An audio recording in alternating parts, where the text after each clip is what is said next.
Nobody knew she was coming. No press release, no advance notice, no diplomatic announcement. On April 3rd, 2026, Giorgia Meloni boarded a plane to the Middle East without telling anyone. And in 24 hours, she had met the leaders of Saudi Arabia, Qatar, and the United Arab Emirates. 3 countries, 3 leaders, 1 woman. No invitation. This is what European leadership looks like when no one else will move. The Iran war had been running for 5 weeks. It started on February 28, 2026. American and Israeli forces launched coordinated strikes against Iranian military infrastructure. Tehran responded immediately. The region exploded. Iran fired missiles and drones across the Gulf. Energy installations were hit. Oil tankers turned back. The Strait of Hormuz, the narrow passage through which 20% of the world's oil and gas flows, was effectively closed. For most of Europe, this was a crisis to be managed from a distance. Emergency calls, carefully worded statements, diplomatic language about de-escalation. For Italy, it was something much more immediate, because Italy is not an energy-independent country. Before the war, 10% of Italy's total gas consumption came from Qatar. 12% of its oil came from the Middle East. Millions of Italian households and thousands of Italian businesses depended on those flows. And then the flows stopped. Italy's Gulf supplier notified Rome that it was extending a pause in LNG deliveries. 10 cargo shipments cancelled, nothing until mid-June at the earliest. Italian families were already paying more at the pump. Italian businesses were watching energy costs rise week by week. Italian industry was running emergency scenarios. Meloni had been in government for 3.5 years. She had built her reputation on stability, on delivering results, on being the one European leader who could navigate the contradictions of modern politics without collapsing. But this crisis was different. This was not a political debate. This was not a parliamentary vote. This was not a question of ideology or alliances. This was Italy running out of gas. So Meloni did what Meloni always does when the situation becomes impossible. She got on the plane. The week before the Gulf tour, she had already flown to Algeria. Not a scheduled visit, not a summit with weeks of preparation. A working trip, energy security, additional gas supplies from North Africa. Algeria was one part of the solution, but Algeria alone was not enough. The Gulf was the other part. And nobody, not her cabinet, not the press, not the foreign ministries of Europe, knew she was going until she was already in the air. The decision to keep the visit secret was made for security reasons. Iran was still bombing the countries she was about to visit. Saudi Arabia had been hit by Iranian drones. Qatar's energy infrastructure had been damaged. The UAE was absorbing Iranian attacks on a near-daily basis. Flying into an active war zone without announcement was not carelessness. It was the only way to go safely. April 3rd, 2026, Jeddah, Saudi Arabia. Meloni landed in the Red Sea port city and was received by Crown Prince Mohammed bin Salman. It was the first visit by a European Union leader to Saudi Arabia since the Iran war began. Not France, not Germany, not the European Commission, Italy. The meeting in Jeddah covered 3 subjects.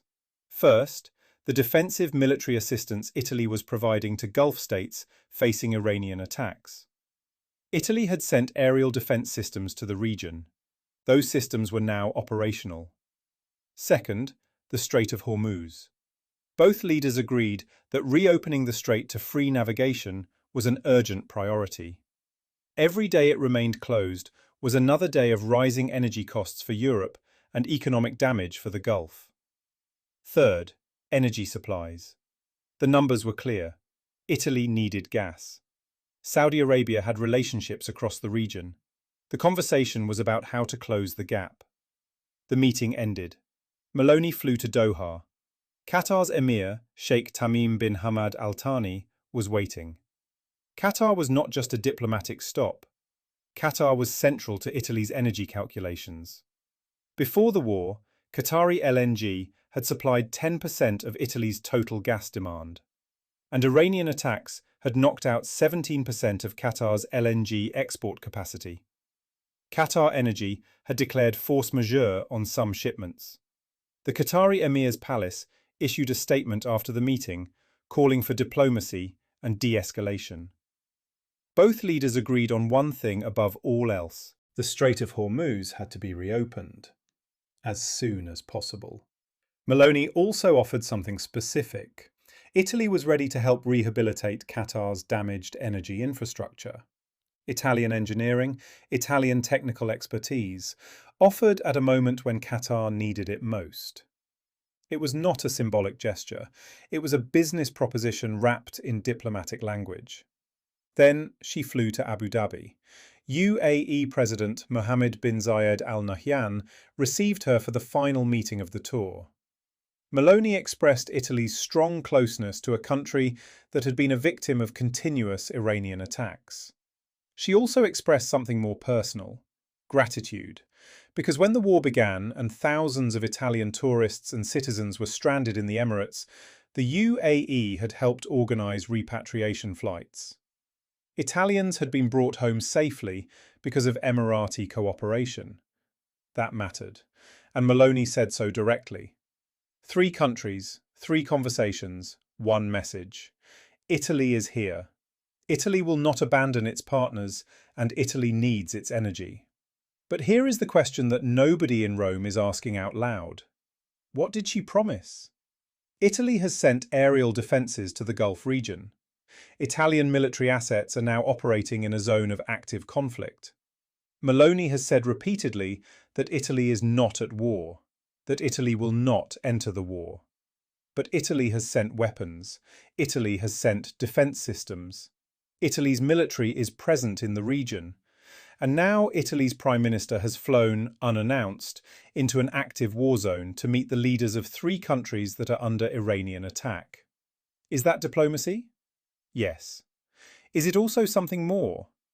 The answer to that question is in the files, and the files have not been opened yet. What we know is this: Meloni flew to the Gulf when no other European leader would. She secured energy commitments for Italian households. She offered Italian military support to Gulf partners.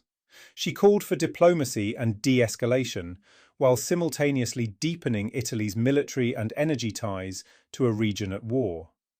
And she did all of it in 24 hours, without telling anyone she was going. Other European leaders were still drafting their statements when Meloni was already on the plane home. That is not a coincidence. That is a choice. And it is the same choice she has been making since she first walked into Palazzo Chigi in October 2022. When everyone else is watching, Meloni moves. When everyone else is talking, Meloni acts. The question is not whether this trip was bold. It was. The question is what it costs. Because every move Meloni makes in the Gulf brings Italy deeper into a conflict it officially refuses to join.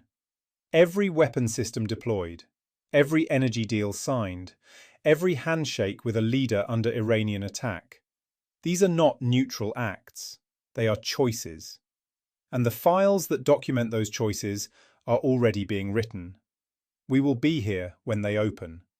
Subscribe to the Record Room, because the next file is already open.